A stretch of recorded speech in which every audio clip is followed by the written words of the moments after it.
तेलंगाना के इस होटल में बिहार का सियासी भविष्य कैद है। रंगारेड्डी के इसी श्री नेचर वैली रिजॉर्ट में बिहार के कांग्रेसी विधायक रखे गए।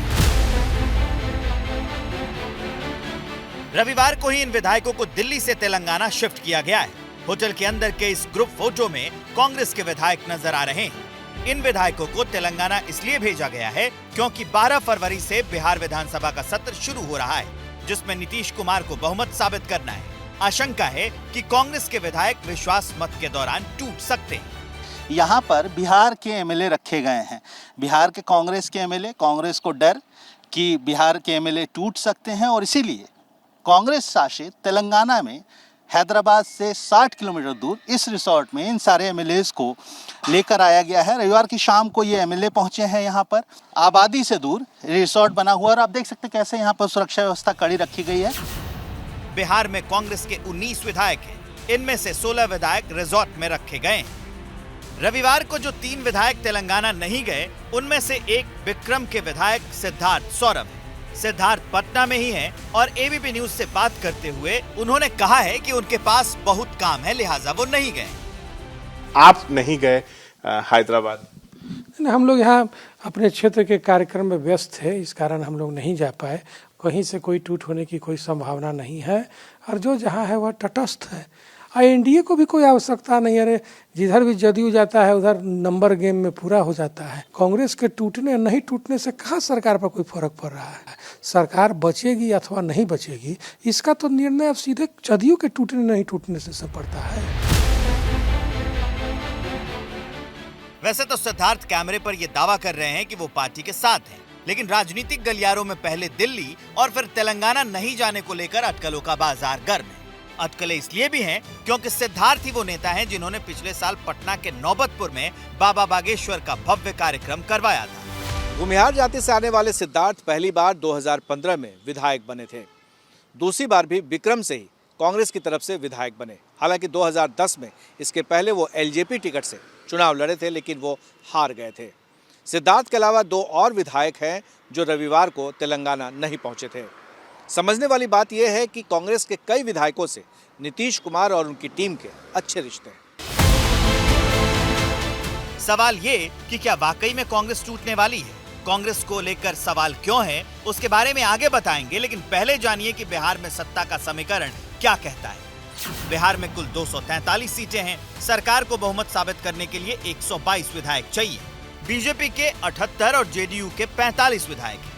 जीतन राम मांझी के 4 और 1 निर्दलीय भी सरकार के साथ है। यानी सरकार के पक्ष में बहुमत का जोड़ 128 का है, जो कि जरूरत से 6 ज्यादा है। खेला तो होगा ही, लेकिन कैसा खेला होगा, किसके पक्ष में होगा, ये तो समय बताएगा। अब सवाल है कि अगर सरकार के पास बहुमत है तो फिर कांग्रेस में टूट का खतरा क्यों है, और खतरा है भी तो जेडीयू या बीजेपी कांग्रेस को क्यों तोड़ना चाहिए? तो इस सवाल का जवाब आपको जीतन राम मांझी के इस बयान में मिलेगा। जीतन मांझी के संतोष मांझी के बेटे बाप ओकरो अनुसूचित जाति कल्याण विभाग, अब वो मंत्री बनने का ओकरो अनुसूचित जाति कल्याण विभाग कहाँ आने के खाली यही विभाग हुआ है। सड़क बनावे के, पुल पुलिया बनावे के, चापा कल धसावे के, घर बनावे के, ये सब का विभाग हमारे के ना है का? दुख है हमरो।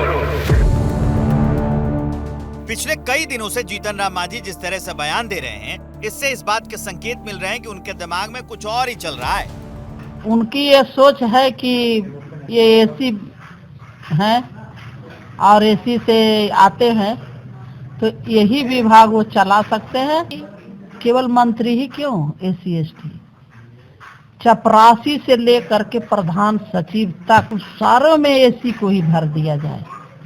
उसमें एसी को ही दिया जाए ना, तब ना बेहतर होगा। मांझी की पार्टी में कुल 4 विधायक हैं जो इस वक्त सरकार के साथ हैं, लेकिन मांझी ज्यादा खुश नहीं दिख रहे हैं। 2 मंत्री पद की मांग और विभाग को लेकर मांझी ने जिस तरह का रुख दिखाया है, उससे ये माना जा सकता है कि जेडीयू और बीजेपी दोनों के कान खड़े हो गए होंगे। वैसे मांझी भी पलटी मारने के माहिर नेता हैं। अगर मांझी खेल कर देते हैं तो फिर सरकार का नंबर गेम तलवार की धार पर पहुंच जाएगा। और शायद यही वजह है कि नीतीश कुमार और बीजेपी के रणनीतिकार बहुमत का आंकड़ा दुरुस्त कर लेना चाहते हैं। वैसे बीजेपी के नेता तो यही कह रहे हैं कि हमारे पास नंबर है और किसी को तोड़ने की जरूरत हमें नहीं है। बिहार की सरकार में भारतीय जनता पार्टी और जनता दल यूनाइटेड का एब्सोल्यूट मेजॉरिटी है। राष्ट्रीय जनता दल के लोग हॉर्स ट्रेडिंग का प्रयास कर रहे हैं। 2 पार्टी की सरकार है वहाँ, और तीसरा हम पार्टी का समर्थन प्राप्त है, इसलिए इसमें दिक्कत कहाँ है? कांग्रेस पार्टी का वोट नहीं चाहिए। कौन मांग रहा है कांग्रेस पार्टी का वोट? ये कांग्रेस की मानसिकता आज भी लोगों को गुलाम रखने का है, और जो भी कांग्रेस राजद के लोग हैं, डरे सहमे लोग हैं, उनको भयभीत हैं।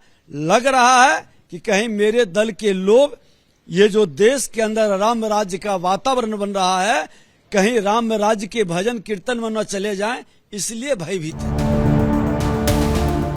अब जरा बिहार में कांग्रेस के विधायकों का जातीय गणित समझिए, तब आप टूट की आशंका का गणित समझ पाएंगे। बिहार कांग्रेस में 4 विधायक मुस्लिम हैं, 4 भूमिहार, 4 दलित, 3 ब्राह्मण, 1 राजपूत, 1 यादव, 1 वैश्य, 1 अति पिछड़ा विधायक है। बिहार में कहावत है, आगे नाथ न पीछे पगहा। कांग्रेस के साथ यही हालत हो गई है। पूरी की पूरी कांग्रेस पार्टी उलझा गई है, उलझ गई है।